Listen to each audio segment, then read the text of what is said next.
বিরতির পর স্বাগত। বিশ্ব পরিবেশ দিবসকে সামনে রেখে রাজধানীর বিভিন্ন জায়গায় সচেতনতা শিবির র্যালির আয়োজন করা হয়েছে। তার সাথে বিভিন্ন জেলাতেও কর্মসূচি হাতে নেওয়া হয়েছে। আজ দেখা গেছে খোয়াই জেলা বন দপ্তরের উদ্যোগে ও দর্পণ সামাজিক সংস্থার সহযোগিতায় খোয়াই নতুন হাইওয়ে রাস্তার পাশে বৃক্ষরোপণ কর্মসূচি অনুষ্ঠিত হয়েছে।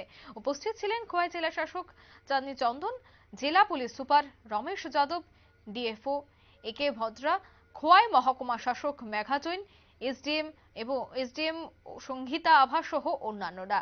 আজকের এই অনুষ্ঠানে 110টি বৃক্ষরোপণ করা হয় বলে জানাচ্ছেন খোয়াইয়ের জেলা শাসক চাঁদনী চন্দন। কি বলছেন তারা শোনাবো। आज वर्ल्ड एनवायरनमेंट डे है। फॉरेस्ट डिपार्टमेंट डीएफओ खोवाई का ऑर्गेनाइजेशन में आज हम लोग गंदगी चौमनी में रोड साइड प्लांटेशन कर रहे हैं। नया एनएच का दोनों तरफ पे पाम लगा रहे हैं। तो इस साल का वर्ल्ड एनवायरनमेंट डे का थीम है land reclamation, desertification and drought resilience.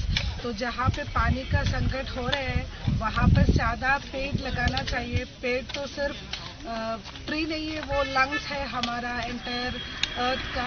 तो उससे हमारा प्रदूषण भी कम हो जाएगा और साथ साथ ड्राउट और पानी का संकट भी दूर हो जाएगा। तो सिर्फ वो मैसेज देना चाहते हैं हम लोग।